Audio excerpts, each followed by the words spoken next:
जय हिंद दोस्तों, युग चरण चैनल में आपका हार्दिक स्वागत है। मैं कैप्टन जेस भदौरिया आपके लिए लाऊंगा सैनिकों के लिए, अर्धसैनिक बलों के लिए वन रैंक वन पेंशन संबंधी जानकारी, आपके पे एंड अलाउंसेस की जानकारी, आपके लिए 8वें वेतन आयोग की जानकारी और जो भी सेना में बदलाव हो रहे हैं और इन सब की जानकारी। तो दोस्तों इस चैनल को करिए आप सब्सक्राइब और दोस्तों के साथ शेयर, कमेंट्स करिए। यदि आपके कोई सुझाव है तो हमें तहे दिल से स्वीकार। तो दोस्तों आज बड़ी खबर, 7 नवंबर को याद रखना होगा, वन रैंक वन पेंशन पर माननीय प्रधानमंत्री जी 30 लाख सैनिकों को दे रहे हैं बड़ी सौगात।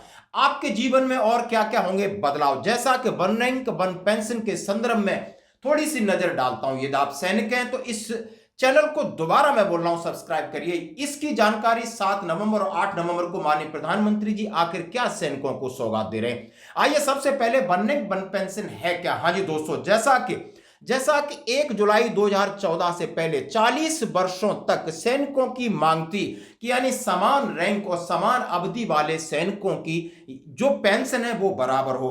लगातार कई सरकारों ने कोशिश की, कई तरीके के प्रयास किए, जो बिंदुवार में आपके सामने रख रहा हूं। जैसा कि दोस्तों ये लंबे समय से 40 साल से ये मांग थी और उसका सबसे पहले आप देख सकते हो बहुत सारे कमीशंस बैठे गए, रक्षा मंत्री संसदीय की समिति बैठी गई, यानी तृतीय तीसरे वेतन आयोग में सिफारिश हुई, चौथे में हुई, पांचवें में हुई। यानी ये 40 साल से पहले फिर माननीय प्रधानमंत्री जी ने कहा हमारे सैनिक 40 साल तक धैर्यवान रहे, वे कभी अनुशासन से बाहर नहीं रहे, उन्होंने हमेशा व्यवस्था का सम्मान किया, वे इस योजना की मांग करते रहे और हमारे सैनिक जो हमारे देश के लिए अपने प्राणों की आहुति देने को तैयार हैं, उनसे झूठ बोला गया। यानी उन्होंने इस संदर्भ में कहा। तो वन रैंक वन पेंशन की मांग लगातार 40 वर्षों के बाद इसको फाइनल अमली जामा पहना है तो नई सरकार 16वीं लोकसभा यानी माननीय प्रधानमंत्री जी के नेतृत्व में पहली बार 9/6/2014 को राष्ट्रपति का दोनों सदनों में अनुमोदन हुआ, भाषण हुआ और 1000 करोड़ का बजट सैंक्शन हुआ।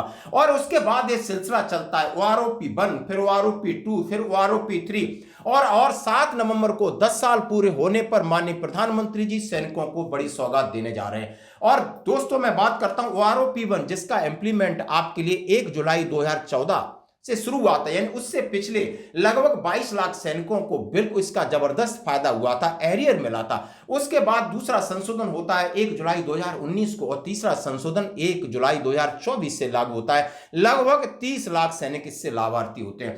दोस्तों इसका मूल आधार यह था कि यानी जिस साल यदि आपका ओआरओपी इंप्लीमेंट हो रहा है उससे पिछली साल को आधार वर्ष बनाया गया और जो सर्विंग सोल्जर है उनका रैंक और समान सर्विस के हिसाब से और उनका मिनिमम और मैक्सिमम का एवरेज करके उनकी पेंशन का निर्धारण किया गया और टेबलें जारी की गई।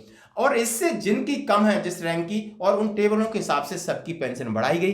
एरियर 4 किस्तों में भुगतान होता आ रहा है और ऐसा सभी के साथ हुआ है। अब इसकी पहल डीईएसडब्ल्यू एमओडी की एक शाखा डिपार्टमेंट ऑफ एक्स-सर्विसमैन वेलफेयर ने इसकी पहल की। तो लगातार छोटे छोटे वीडियो इसके अंश में आपको दिखाना चाहता हूं। We are highly elated.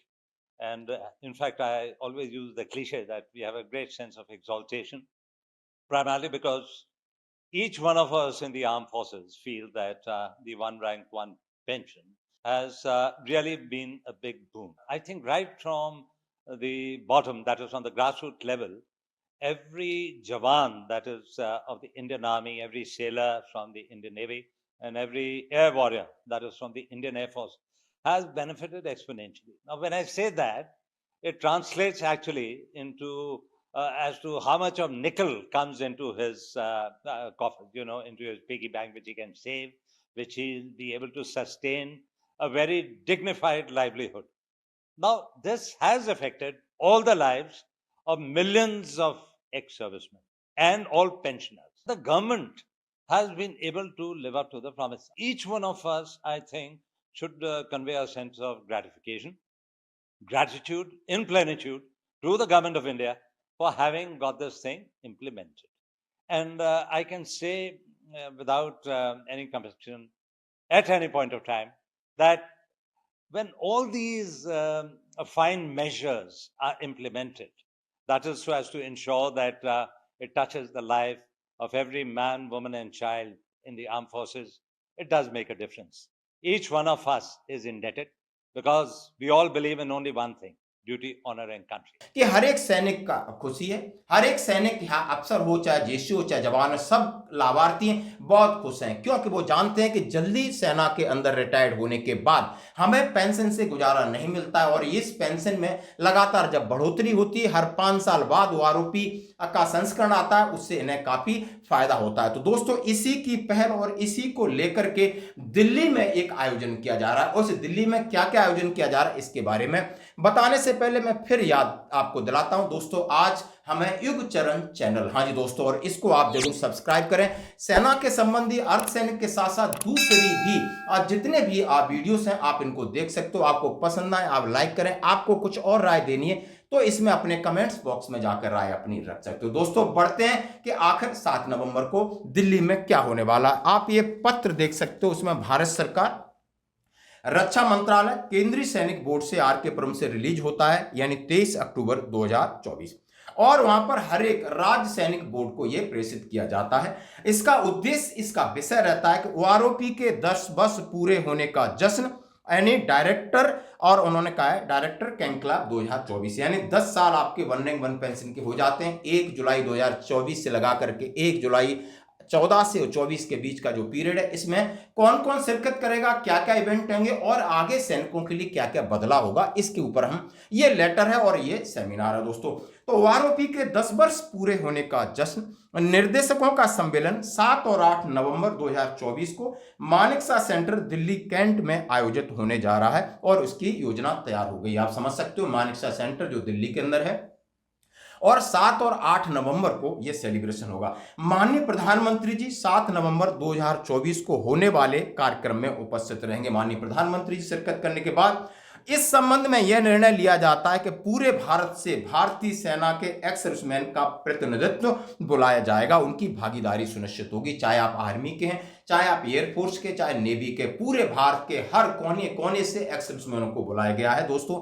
और रक्षा मंत्रालय के ESW सचिव 7 नवंबर 2024 को होने वाले समारोह में भाग लेने के लिए RSB के सभी निर्देशकों के साथ साथ 2 एक्स सर्विसमैन प्रतिनिधियों की भागीदारी को मंजूरी दे दी है। RSB के निर्देशक सहित प्रतिनिधि तीनों सेनाओं के हो सकते हैं। कार्यक्रम का विशिष्ट समय अलग से घोषित किया जाएगा। जैसा कि इस संदर्भ में लेटर में कहा गया है कि MOD की शाखा एक्स सर्विसमैन वेलफेयर के जो डायरेक्टर हैं, जो सचिव हैं, उन्होंने सीधा राज्य सैनिक बोर्ड को आदेश दे दिया गया है कि आप 2 एक्स सर्विसमैनों को लेकर के और खुद भी, यानी जो डायरेक्टर हैं RSB के, वो वहां पर दिल्ली में पहुंचेंगे और उसमें इस अवसर पर 8 तारीख को, यानी 7 नवंबर को माननीय प्रधानमंत्री जी इसमें सारी चीजें करेंगे। हम जानना चाहेंगे क्या इसमें विसंगतियों की बात होगी, जैसा कि वन रैंक वन पेंशन में कुछ और खामियां रह गई हैं। कई प्रकार के आरोप लगते रहते हैं कि अफसर को ज्यादा फायदा हुआ है, जेसू जवान को कम हुआ है, और कई ऐसी क्लर्किकल एरर भी हैं जिनको लेकर के काफी एजिटेशन किए गए। After 2014, implementation of OROP 1 and subsequently OROP 2 and OROP 3, presently I am drawing the pension of 1,33,020 rupees.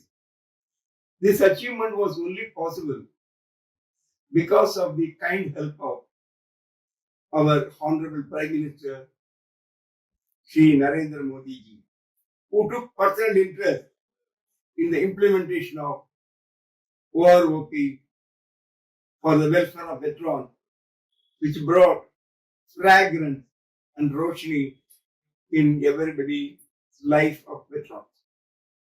Today, all veterans are very happy with the OROP implementation. Ramlila मैदान हो या जंतर मंतर हो या कई प्रकार के ज्ञापन रक्षा मंत्रालय को दिए गए, उनके ऊपर चर्चा होगी ऐसा हम आशा रख सकते हैं, या जो भी संगठन जा रहे हैं उनसे अपील करते हैं कि इन मांगों को लेकर के माननीय प्रधानमंत्री जी के जो भी जनप्रतिनिधि उनके सामने रखा जाएगा। और दूसरी बात मैं करूंगा 8 नवंबर को आखिर और क्या क्या होगा, क्या क्या बदलाव होंगे, बड़े सुनहरे बदलाव दोस्तों बात करूंगा। सबसे पहले उन्होंने कहा है इस अवसर का प्रयोग 8 नवंबर 2024 को 11 बजे निर्देशकों की बैठक आयोजित करने के लिए योजना बनाई जा रही है।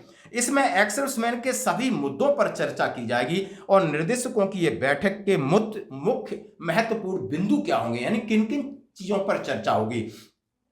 तो सबसे बड़ी चर्चा होगी आपके आइडेंटिटी कार्ड, एक्स सर्विसमैन का आइडेंटिटी कार्ड जो कागज का है वो पीवीसी कार्ड बनेगा, ये एक अच्छी बात है। और दूसरा सबसे बड़ा है राज्य स्तर पर एक्स सर्विसमैन निगम का गठन। बड़ी बात है दोस्तों, एक्स सर्विसमैन निगम का गठन जो कि अभी उत्तर प्रदेश, उत्तराखंड जैसे बड़े राज्यों में है, और इसका काम होता है यानी जो जेसीयू हैं, जवान हैं, उनका पुनर्वास के लिए, हाँ जी दोस्तों, डायरेक्टर जनरल रिसेटलमेंट के द्वारा जितनी वैकेंसी निकलती, चाहे कॉर्पोरेट सेक्टर हो चाहे सरकारी वैकेंसी हो, इनके जरिए एक्स सर्विसमैन अपना रजिस्ट्रेशन कराएंगे और इनकी सीधी भर्तियां होंगी। इसका बहुत बड़ा वाइड क्षेत्र है दोस्तों, और इसके अंदर जो भी कंपनियां डायरेक्ट यानी एक्स सर्विसमैन निगम के जरिए उनसे भर्ती होगी तो इनका शोषण नहीं होगा, यानी डायरेक्ट जो सैलरी है इनके खाते में आएगी। ये बहुत बड़ी मांग थी जवानों की, कई दिनों से लंबित थी दोस्तों, ये पूरी होने जा रही है। ये सबके हम सबके लिए खुशखबरी है।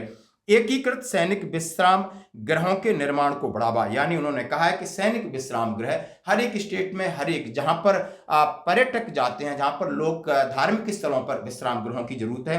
केएसबी और आरएसपी से पैसा भुगतान में देरी, जैसा कि हम जानते हैं दोस्तों, बहुत सारा रिटायरमेंट के बाद फंड है जो एक्स सर्विसमैन के लिए रिलीज होता है, जिसकी केंद्रीय सैनिक बोर्ड रिलीज करता है, चाहे प्रधानमंत्री की तमाम योजनाएं हो या दूसरी चिल्ड्रन एजुकेशन अलाउंस हो या डॉटर मैरिज के अलाउंस हो या हैंडीकैप्ड या बहुत सारी जितने अलाउंस हो, उनमें देरी है। उसको किस तरीके से, यानी जैसे कहते हैं कि हम इसकी फॉर्मेलिटीज करते हैं, लगभग 1 साल लग जाता है, उसको जल्दी से जल्दी सैनिकों के खाते में पैसा पहुंचे, इसकी फिर बात होगी। और महत्वपूर्ण बात होगी डीजीआर, डायरेक्टर जनरल रिसेटलमेंट, और ईसीएचएस, यानी आप समझ सकते हो कि ECHS ex serviceman contributory health scheme के ऊपर बहुत सारी योजनाएं लगातार बन रही हैं, इसको कैसे इंप्लीमेंट किया जाए और जितने एक्स सर्विसमैन हैं उनके डिपेंडेंट्स को किस तरह मेडिकल सुविधाएं मुहैया कराई जाए। और डीजीआर की बात है, डायरेक्टर जनरल रिसेटलमेंट एक ऐसी शाखा है जिसपे एक सेना के बड़े अधिकारी इसको कमांड करते हैं, और इनका काम है भूतपूर्व सैनिकों की सेकंड इनिंग यानी दूसरी पारी, यानी उनको दोबारा रोजगार देने के लिए इसमें बहुत बड़ी पहल होगी दोस्तों। और उन्होंने लिखा है कि उपरोक्त के मद्देनजर आरएसबी के सभी निर्देशकों से अनुरोध है कि अपने ठहरने व आदि की व्यवस्था अपने राज्य सरकारों की व्यवस्था के तहत बनाएं। और उन्होंने कहा है और नाम के लिए केएसबी को जल्दी से जल्दी नाम फॉरवर्ड करें। और ये पहल है डीएसडब्ल्यू के सचिव, और इसमें ब्रिगेडियर डीएस बैस सचिव केएसबी की तरफ से यह लेटर निकाला गया है। तो दोस्तों ये बहुत बड़ी पहल है। और मैं आपसे अंत में फिर बात करता हूं कि आज मैं पहली बार सैनिकों, अर्धसैनिकों के मुद्दों को लेकर, चाहे पे एंड अलाउंसेस के मुद्दों हों, चाहे सेना के बदलाव के मुद्दों हों, आप अपनी राय रख सकते हो। युग चरण चैनल के ऊपर आप कमेंट कर सकते हो, और लगातार ऐसी जो करंट मुद्दे हैं, जो बिल्कुल ज्वलंत मुद्दे हैं, उनको लेकर मैं आपके साथ रूबरू होता रहूंगा। धन्यवाद दोस्तों।